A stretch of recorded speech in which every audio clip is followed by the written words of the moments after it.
Welcome to Proven and Probable. I'm your host, Maurice Jackson. Joining us for a conversation is Matt Gili, the President, CEO, and Director of Nevada Copper, which is on target to U.S. copper production by Q4 2019. Mr. Gili, welcome to the show. It's good to talk to you again this morning, Maurice. Glad to have you back on the program. Nevada Copper has a number of successes to share with us since our last interview. But before you share the unique value proposition of Nevada Copper, Mr. Gili, for members of the audience that may not be familiar with the supply and demand fundamentals regarding copper, please provide us with a 10,000-foot overview. Sure. Okay, so when you look at the copper fundamentals, we see a very steady and predictable increase in demand of copper, modest amount, 1.5% per year. We see the move towards electrification of vehicles, consuming more copper. We see other things that are offsetting that, but overall, a steady, predictable 1.5% increase in the global demand for copper. Where the story really gets exciting from the Nevada Copper standpoint is with regards to the supply for copper. Okay. So what we're seeing is a lot of restrictions in future supply. We're seeing a lot of difficulties on bringing on a future supply. And backed up by work done by Wood Mackenzie and others, we're projecting that by 2025, the world will be in a supply deficit of upwards of 6 million tons of copper per year. This just really supports what we're doing at Nevada Copper, setting up the next copper mine. Now that we have an overview of the supply and demand fundamentals for copper, Matt, let's discuss how someone listening may position himself prudently as a beneficiary. Sir, for someone new to the story, can you give us a very quick overview of Nevada Copper? Certainly. Nevada Copper, who's Nevada Copper? We have an asset in Nevada called Pumpkin Hollow. This is our chief asset. It consists of two deposits, an underground deposit and an open pit deposit for copper. We're currently in the construction phase for the underground project, with production from that underground project coming online later this year, and I think we'll talk a little bit more about that later. Regarding the open pit, we're currently in the process of wrapping up the pre-feasibility study for the open pit. You'll see that being published in April of this year. And then we have a regional land package of well over 15,000 acres that we are looking at really understanding, really unlocking the full value from that land package. So that's really Nevada Copper, building a copper mine, coming into production later this year with a lot of expansion into an open pit mine as well as regional exploration. Let's provide our audience with the latest updates of Nevada Copper, as the company has been very proactive on a number of fronts. Please provide us with an update on the construction progress, and I would like to begin with the multi-million-dollar question: are we on track to enter production in Q4 of this year? Yes, Maurice, we are on track to enter production in Q4 of this year. Very proud of that. The team's doing a fantastic job. We have construction activities both on surface with Sedgman building the process plant, as well as underground with cementation, both sinking shaft and doing lateral development on our main shaft. All that's coming together very nicely, and we are absolutely on track for commissioning of the plant in the fourth quarter of this year. As Nevada Copper is preparing for production this year, have you increased your staffing to meet the growing demands? That's a really good question, and yeah, yes, we have. We've increased our staffing. Now, I'll really focus on that. It's kind of an operational readiness question that you're asking, and this is where I want to stress to you and the audience that this concept of operational readiness is foremost in our thoughts and how we're planning for really becoming not just building a great mine, but operating a great mine.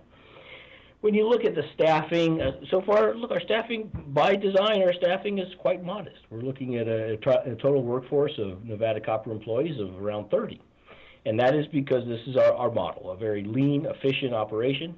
We utilize high-quality expert service providers as necessary to make sure that we are operating very efficiently.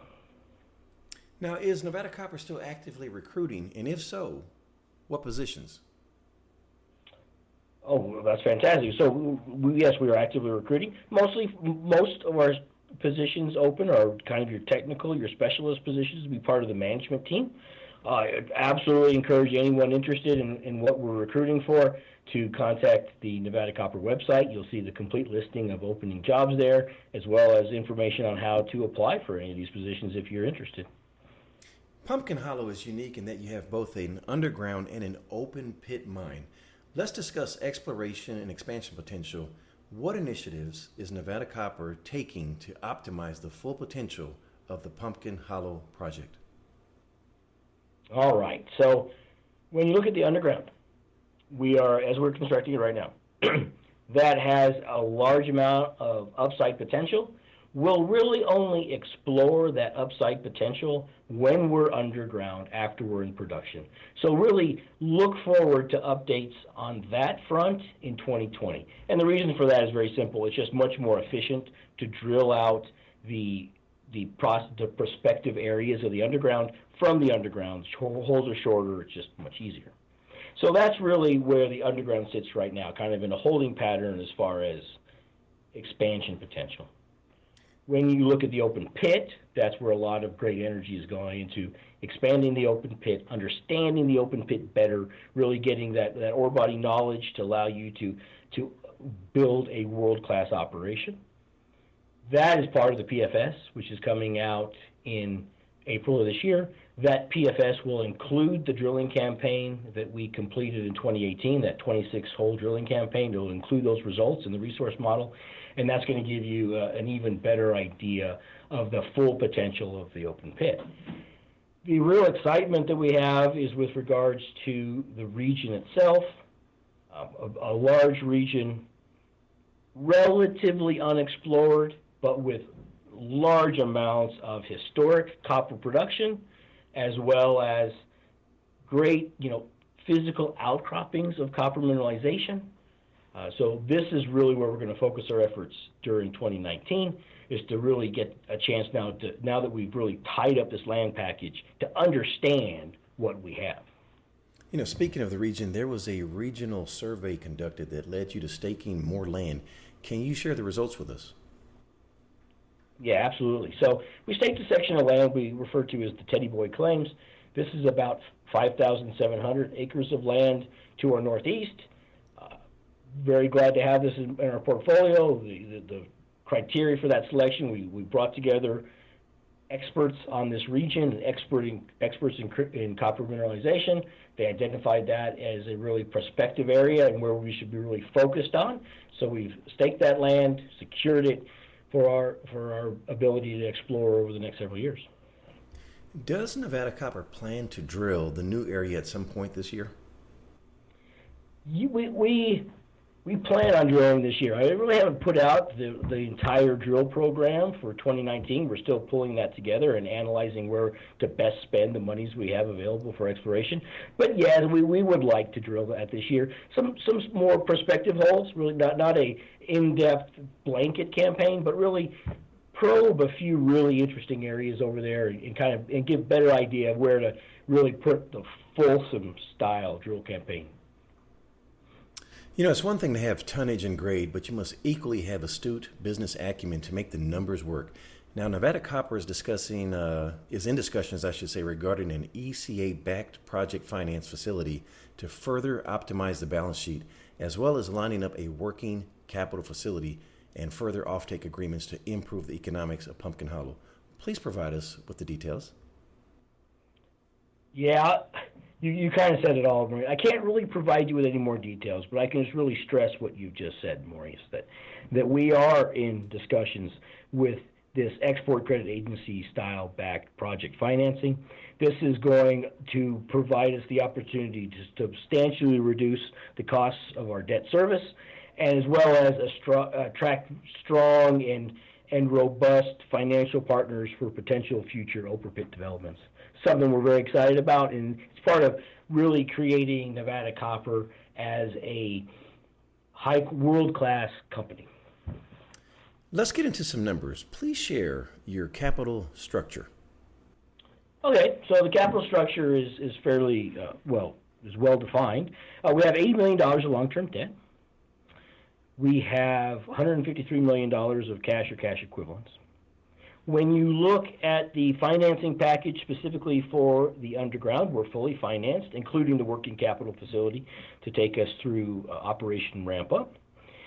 The inputs into that are an equity raise that we did in the middle of last year, as well as a streaming deposit with regards to a stream arrangement on the precious metals strictly from the underground deposit. We also have a $25 million subordinated debt package, really a standby loan facility that we can use if necessary. In closing, I have a multi-layered question. What is the next unanswered question for Nevada Copper?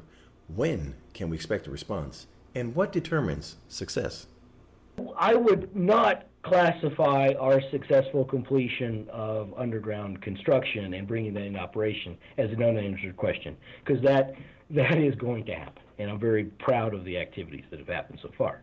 The real unanswered question for the investors out there is what is the true potential of the open pit? There's been a lot of great work done, a lot of exploration done last year. That's all been incorporated. I'm really going to be excited when the PFS is released and we can share the details of the open pit potential with the public. I think they're going to be very impressed, and they're going to see the picture. They're going to see what we see when we get so excited about Nevada Copper.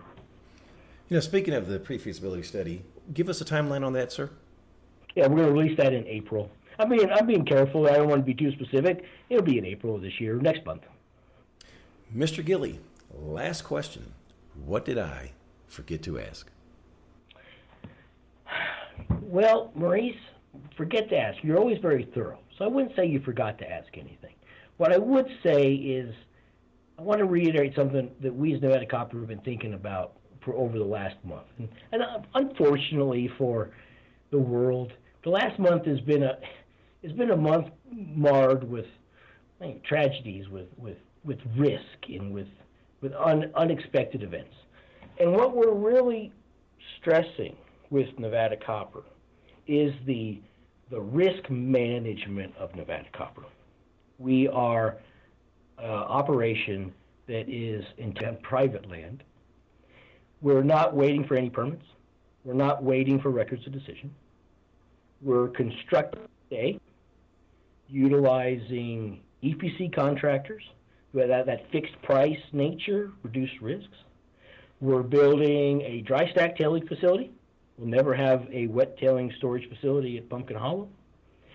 And we're doing this all with a proven, experienced team of mine builders and operators. And so really wrapping that up, that's that concept of low risk mitigation. We are going to build and operate the next mine, and there's very little risk to that execution.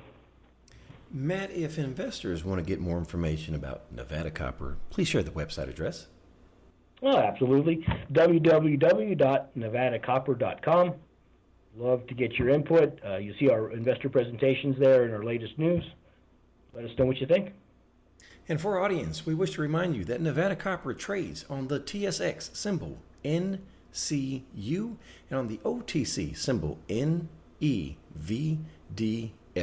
For additional inquiries, please contact Richard Matthews at 877-648-8266. That number again is 877-648-8266. Or you may email rmatthews@nevadacopper.com.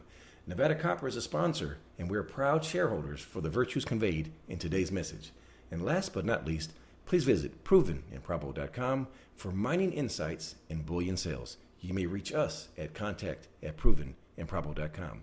Matt Gili of Nevada Copper, thank you for joining us today on Proven and Probable. Thank you for joining us today on Proven and Probable. Remember to like and subscribe for more conversations with the most respected names in the natural resource space. Check out our website at www.provenandprobable.com. The information presented on Proven and Probable is provided for educational and informational purposes only, without any express or implied warranty of any kind, including warranties of accuracy, completeness, or fitness for any particular purpose. The information is not intended to be and does not constitute financial, investment, or trading advice or any other advice. You should not make any financial, investment, or trading decision based on any of the information presented without first undertaking independent due diligence and consultation with a professional broker or competent financial advisor.